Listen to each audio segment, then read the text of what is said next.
Hey guys, welcome to the debut of Double Shot of Pirates. I'm Dejan Kovacevic. He's Chris Halleck, and over there on the side, but actually about 8 states to our south, is Jose Negron, our beat reporter on the scene in Bradenton, Florida. The Pirates pitchers and catchers formally reported today. Some guys who were participating in the World Baseball Classic were in a little bit early. But Jose, that really hasn't mattered much, these deadlines, has it? Like, they're just all showing up. Yeah, I'm honestly kind of surprised at the amount of position players that we saw here today. Some of the veteran guys aren't here yet. Didn't see Brian Reynolds, didn't see Brandon Lau, Ryan O'Hearn, some of those guys that were just acquired over the offseason. But, yeah, it's pretty encouraging to see the amount of guys that just wanted to get out here to Bradenton, want to get things started. And, cool to see, obviously, the pitchers and catchers in full swing. Jose, this is an exciting time, obviously, for a lot of baseball fans, but when you have like that many position guys showing up early, does that kind of also mean it's not just exciting for them to be there, but there's a different excitement about the team? I understand that there's a lot of reasons to be pessimistic about the team, given the fact that this is the Pirates after all, and this is a franchise that has, not done very well for a long time, but do you get any kind of sense from a first day there that there's a different atmosphere, a different energy at all? I really do. And it's funny that you mentioned the word energy, because that's something that I've heard a lot today. Different energy, different excitement. It's just a different feel. It just feels like, I walked into the clubhouse, so many smiles, guys just wanting to be on the baseball field. But I also think like just a feel of thinking that, okay, things can maybe be different in 2026. Like they went out, they made some moves, they made some did some things to make the team better than it was in 2025. You look at 2025 was a failure. Like it just wasn't what they needed after back-to-back 76 win seasons. They took a step back, and I think that there's a lot of excitement that they can maybe take a step forward in 2026. We're seeing it on day one, but it has to continue throughout spring training and into the season. Jose, the news that tends to emerge on a first day or a reporting date tends to revolve around injuries or availabilities or anything like that. Any limitations on anybody who's formally reported to camp? They don't have to do anything of the kind, obviously, if you're a position player. Yeah, doesn't look like it. Didn't see anybody. That's wild, man. Kind of going through things. Yeah, it's not. I don't think that's really the norm. Of course, this is my second time at Pirate City. 2024 was my first time. This is my second time, and I don't know if that is the norm. You might know more than me. It's in terms definitely of that, not the norm. No, what you do is you find out that somebody's been on the shelf or is going to get delayed or anything like that. But I know that you have already heard from both Ben Cherington and Don Kelly, and there's been nothing of the kind. That alone shouldn't be overstated, or can't be overstated by anybody. If you think about things that can possibly damage a season in advance, that would be one of them. And all that, and you can go ahead and knock on wood or something here, Chris, but Paul Skenes is in there, and Paul Skenes is throwing strikes. Well, I mean, at least he was throwing them to Connor Griffin yesterday. He was throwing them to Connor Griffin, but I think if I read correctly from our coverage, that Griffin answered against Paul Skenes. Is that right, Jose? He did. Yeah. He I think it was the first at bat that they went through. 3 straight strikes that Connor Griffin went down, and then he got back at him. So that's encouraging, obviously. And Paul Skenes is a guy who just loves competition. And he loves seeing a young guy like Connor Griffin be able to compete at a high level against him. And something that Skenes said today was the fact that he finds it interesting that everything that's written or said about Connor Griffin, you have to make sure people know he's 19 years old.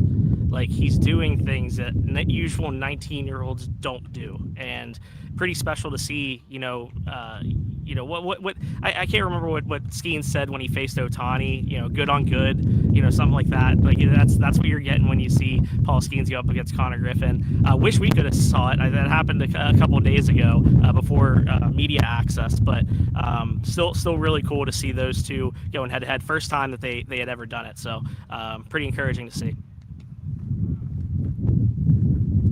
Gotten to the point, Jose, in my estimation, where he's angled in a way, but not actively, toward a leadership role. Like, if that makes sense, that's probably not going to make sense to people who aren't around the team on a regular basis. But Paul has been that guy who's carried himself in such a dignified way, I think is a good way to put it. I've seen him after some pretty rough losses for the team. Obviously not for him. He doesn't exactly get smacked around much. And he just carries himself, even when he's frustrated or potentially frustrated with the caliber of the remainder of the team or the constant losing. He's been a guy who a lot of people have forecast, and now I think correctly so, to be a leader with this group. Jose, what are you seeing from him in the intangible sense? I haven't been around Paul since September. But what are you seeing around him and the way people respond to him? Yeah, I mean, well, I think it all starts with his performance on the field. I mean, when he's been in the league for less than 2 seasons, you know, technically, because he made his major league debut in May of 2024, and already on his resume, he has a Rookie of the Year, he has a Cy Young, he started 2 All-Star games. You know, he's done so many things that, you know, a lot of pitchers don't accomplish in their entire career, let alone less than 2 years. So I think you take what he's been able to do on the field, and you see the way that he goes about his business, not just, you know, in interviews or with the media, but the way that he conducts himself, you know, in the workout room, or what he does, you know, behind the scenes that people don't see, but we hear about. You know, like, guys want to listen to a guy like that. You know, when a guy like that speaks up, you know, it goes back to what they did this offseason. You know, Paul Skenes has spoken up about the things that they need to do better and the things that they need to do to put this team in a better direction. And he's worth listening to, you know, and it starts with what he's able to do on the field and the way he carries himself off of it. You know, he's a guy who's respected in that room, and, you know, I mean, it'd be crazy not to. Chris, as we've spoken about here as a staff, collectively here at the headquarters, we're going to be introducing a wave of feature videos that our staff, you too, football guy, when we get around to it, and me, hockey guy, whenever the hockey comes back, and Jose has gotten started on one of these features today with the more than capable assistance of our Greg McAfee, who's down there in Florida helping Jose, and he'll be in through the weekend, right, Jose? Yep. Yeah. So here is the very first of the feature videos done by Jose and Greg. Hey everyone, I'm Jose Negron from DK Pittsburgh Sports. Day 1 of spring training is in the books here at Pirate City. Paul Skenes spoke today about the offseason additions, the excitement coming into spring training. He's excited about it, but he knows that the team needs to execute in order to have success in 2026. Here's what he had to say today. It definitely doesn't hurt. It's cool to, you know, see some new faces, and when you show up. So it's definitely exciting now, but, you know, hopefully it stays exciting. Skenes is coming off of 2 exceptional seasons, one in which he was named the 2024 National League Rookie of the Year and the National League Cy Young Award winner just last season. So what motivates Paul Skenes coming into 2026? What makes him want to take that next step? It's making the playoffs. It's playing meaningful games in Pittsburgh. Paul Skenes thinks that could happen, but they have to make it happen. You know, feelings get in the way of winning. We can feel however we want to. We can be excited and emotional and all that, but we got to go out there and do it. So we have a month and a half to build some momentum and build a culture, get to work together, and that'll be pretty telling. So ask me again in 3 weeks. Over the last 2 seasons, Skenes has been known to kind of tinker with his repertoire. 2 years ago it was a splinker we've all heard about. Last year was a cutter, some other pitches. This year, there were some reports about a slower sweeper that he was introducing into his pitch mix. Skenes doesn't know exactly where that's come from. Yeah, I have no idea what that is. I guess a slower sweeper is what they were calling it, like maybe an off-speed sweeper. I genuinely have no idea where that came from, so I couldn't tell you anything about it. How about the cutter? Is that still in the works? No, it's pretty much the same stuff. Hopefully better, but yeah, no more made-up pitches for me. At this time last year, Skenes was throwing bullpens. He was going through workouts with his Pirates teammates. This year's a little bit different. He's getting ready for the World Baseball Classic, where he's going to pitch for Team USA, and he's already ahead of schedule. He's been throwing bullpens. He's had to change his schedule around a little bit more. I didn't. I did? Hey everyone, I'm Jose Negron from DK Pittsburgh Sports. Day 1 of spring training is in the books here at Pirate City. Paul Skenes spoke today about. Oh, sorry. Geez, wow. The whole video is available on our YouTube channel. I think I did that. Sorry about that. Yeah, I'm being blamed by the boss, and therefore I must accept blame. Paul says, this was great. What was that? It's exciting now. Hopefully it stays exciting. Man, it went to the Brian Reynolds school of generating excitement about the season.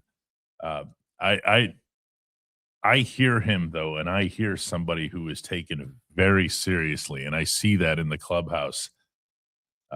Jose, even the way he handled something like the he said made up pitches. There was actually a made up report. And he just handled it like a total pro. And that's what you're going to need when you have his status. Regardless of the quality of the Pirates, he is who he is. And he is going to have stuff written about him and reported about him all over the place. He just seems like such an adult, you know, Jose. But then he's kind of seemed like that since the beginning.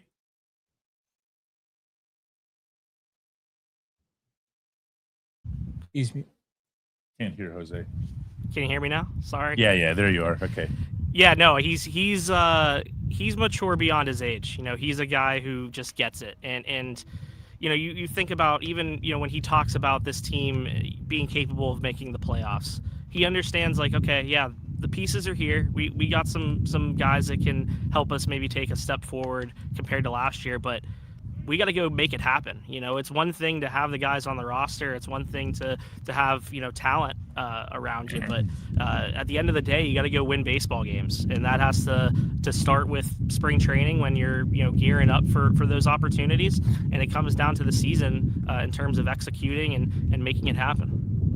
Feelings get in the way of winning. I like that. Why? I like that too. I didn't get it. Feelings get in the. I mean, you can chase feelings all you want, but what you should be chasing more than anything is to have the result, more runs than the other team. By the time the 27 outs are recorded, yep, that's what 100%. You want. Yeah, I mean, you could be as excited as you want, but you know, still got to do the work. Yeah. When you talk, Jose, earlier about the sense of excitement and the sense of positivity and everything else like that, how much of that emanates just from the acquisition of the bats? Because that's all. It's all I can think about as it relates to whether something is negative or positive in that world, because the offense would just drag everything and everybody down in every setting all through 2025. Yeah, I mean, I think that has a big part of it. And I think we'll see more of that when we do see guys here, you know, like when we see Ryan O'Hearn, when we see Brandon Lau. I mean, these are guys who've, you know, played for some good teams. They played in meaningful games. They're proven bats. You know, we'll probably see more of that as we, you know, kind of get further and more of the position players arrive here. But yeah, I mean, it's a huge part. I mean, when you're able to improve Major League Baseball's worst lineup in the way that they have this offseason, that's going to bring some optimism, you know, internally. So I think that has a lot to do with it. I think it's also just the guys being able to be around each other again. You know, the pitching group is really, really tight-knit. You know, the smile on Paul Skenes' face when, you know, he talked about Jared Jones being able to be out here throwing a bullpen. Right.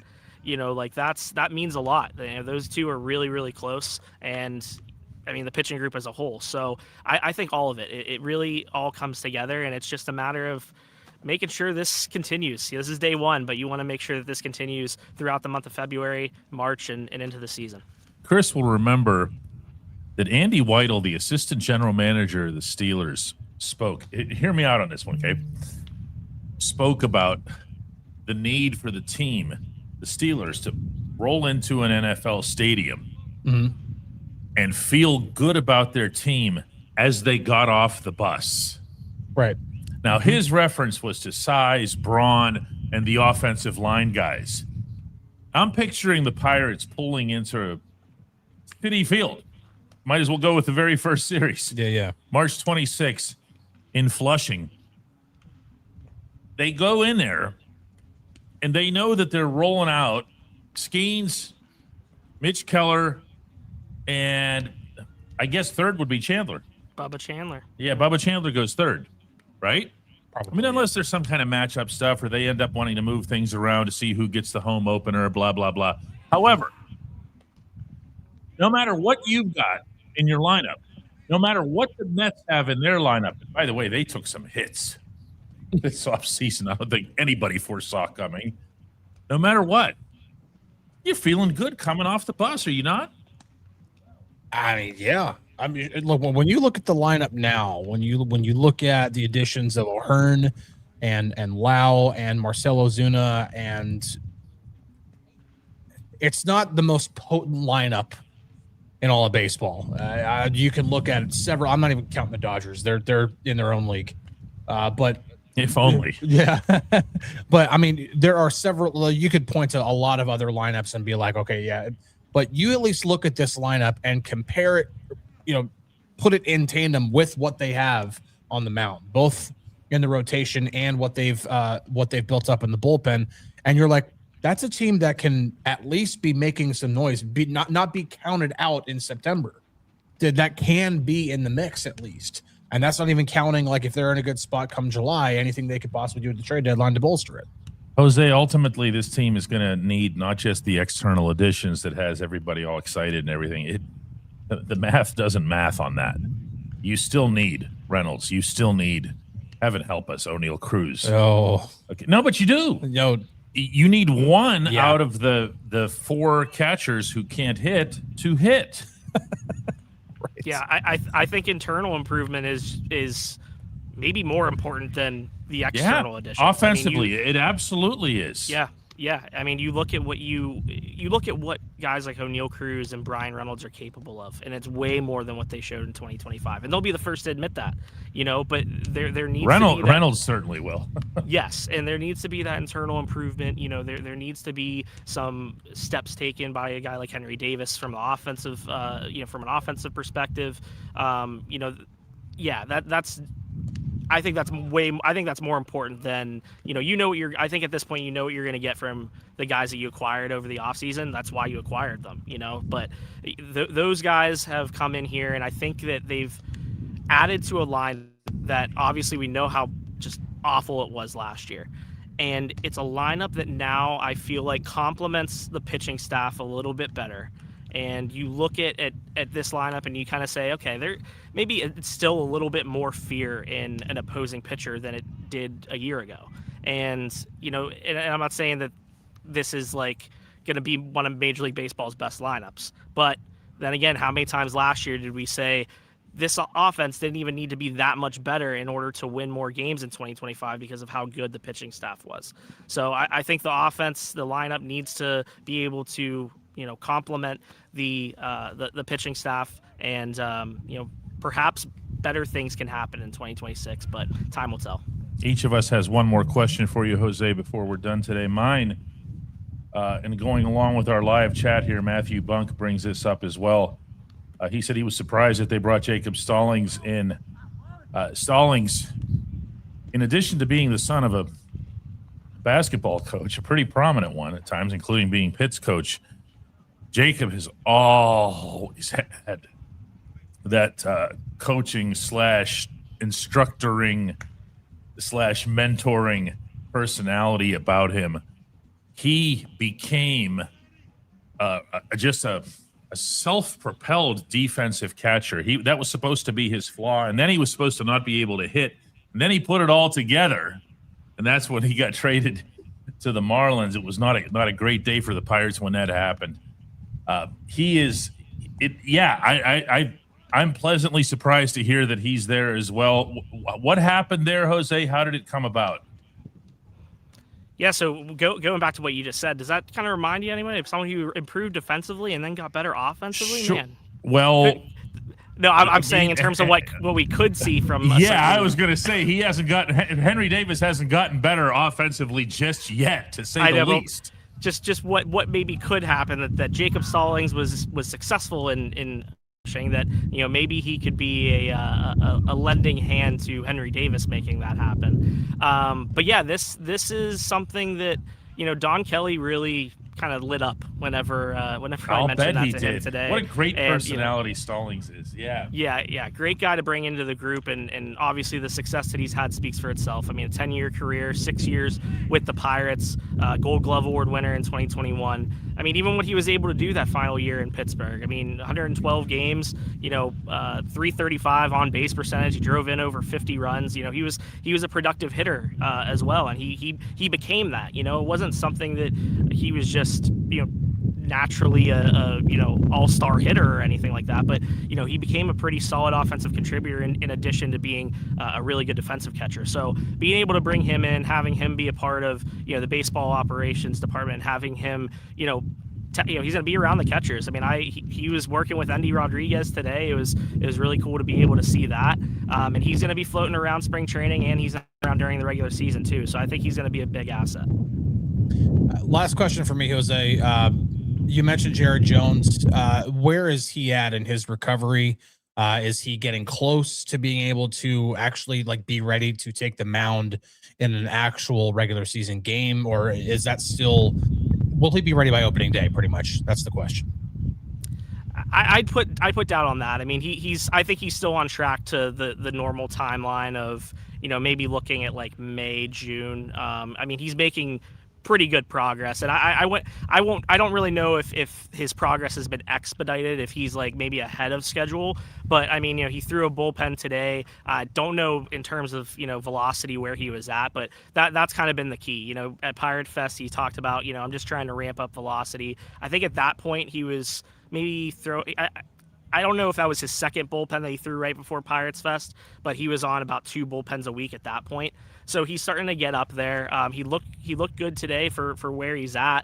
I'd say that he's making good progress, and he's along good lines. I mean, I would have to get more information from Todd Tomzik and kind of hear from Jared a little bit more too. But I'd say that it's looking good for Jared Jones to be back to being Jared Jones, and that's what he wants. He wants to be back to competing and being back to throwing hard against guys, and I think he's making encouraging progress with that.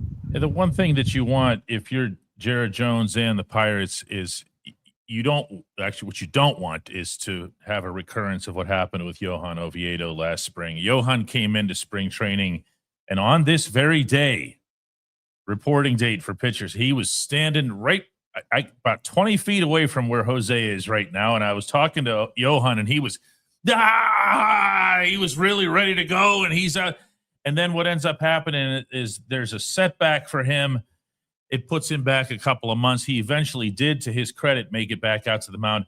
But you can ramp up velocity, but all that really matters is that you're throwing free and easy, and that you're throwing with confidence. That's the one thing these guys will always tell you when they come back from these things. Jose, appreciate your time on our program today. We will catch up with you again here tomorrow, and then the day after that, and then the day after that, and then because as a certain team historian loves to say down there, and has been saying it for a long time, referring to the great Jim Turdinich, every day is Tuesday. Yes, it is. Thanks, guys. Thanks, guys.